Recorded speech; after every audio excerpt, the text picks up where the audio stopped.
Ini VT nomor 193 ya. Pagi ini saya akan sharing tentang apa yang terjadi di Afrika.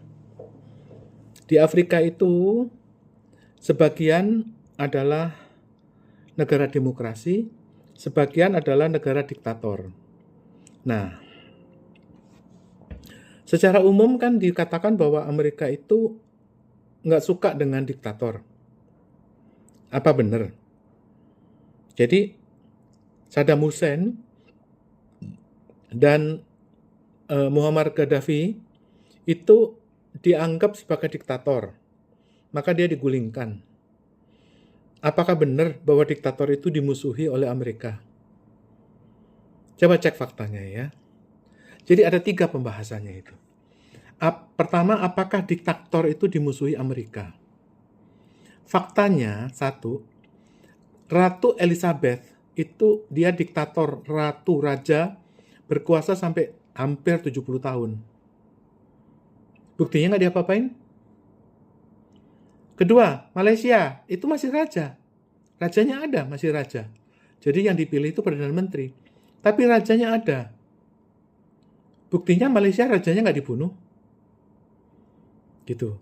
Nah, sebaliknya, negara-negara yang demokratis, seperti misalnya Indonesia, Soekarno dan Soeharto, udah jelas dia demokrasi, artinya kamu ikut pemilihan umum.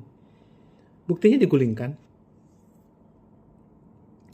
Jadi, bukan masalah ini diktator atau demokratis, Amerika itu maka senang atau dia cinta. Masalahnya adalah, pada waktu Muammar Gaddafi itu dan Saddam Hussein itu, dia menasionalisasi perkebunan-perkebunan yang ada di Libya. Jadi tanah-tanah perkebunan itu kan dulu miliknya orang-orang kulit putih. Itu dinasionalisasi. Banyak perusahaan-perusahaan yang dinasionalisasi karena Libya itu ingin membuat kesejahteraan masyarakat, jadi setiap orang yang baru menikah dikasih tanah. Jadi tanahnya perkebunan itu dibagi-bagiin kepada rakyat. Hampir mirip dengan yang dilakukan oleh Jokowi. Maka langsung para pemilik tuan tanah itu yang ribuan hektar itu yang ada di Libya, yang pemilik perkebunan coklat, perkebunan kopi, perkebunan teh, itu marah, langsung digulingkan. Jadi motifnya itu bukan masalah kamu diktator atau demokratis. Tapi masalahnya itu ketiga. Pada waktu Muammar Gaddafi itu menciptakan mata uang Afrika dan Timur Tengah, jadi dia anggapnya itu sebagai seperti konferensi Asia Afrika yang dilakukan oleh Soekarno waktu itu. Itu diulang oleh Muammar Gaddafi. Dan lebih parahnya lagi, dia ingin menciptakan dinar Afrika. Jadi dinar itu, mata uang dinar itu yang punyanya Libya, itu ingin dibuat untuk seluruh Afrika. Hampir dia sukses, makanya Muammar Gaddafi dibunuh. Nah sekarang terulang lagi, ketika BRICS itu ingin membuat mata uang bersama dengan Saudi, UAE, Mesir, Iran, ya langsung bom perang. Sekarang di Timur Tengah itu meledak lagi. Itu kisahnya Saddam Hussein dan Muammar Gaddafi terulang lagi. Tetapi tokohnya sekarang itu adalah adiknya Emir Arab UAE, terus mati. Presiden Iran, terus mati. Ya, iring-iringan mobil Raja Salman itu dibom. Untung Raja Salman nggak mati. Jadi ini perkaranya bukan masalah diktator.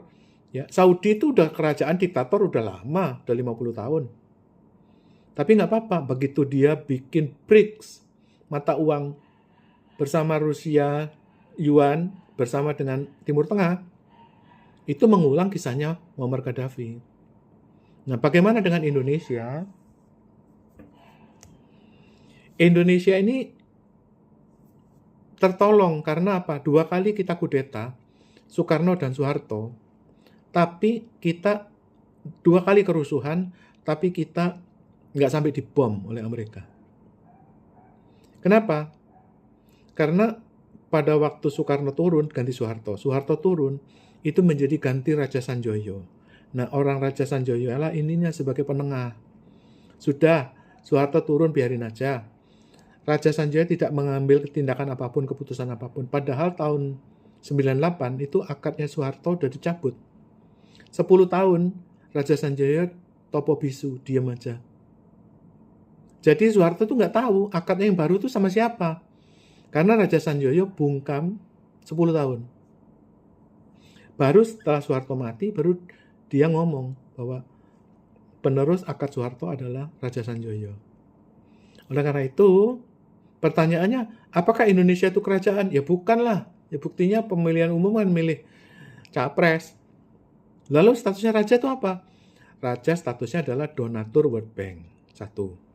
Dia itu adalah penjamin agunannya World Bank.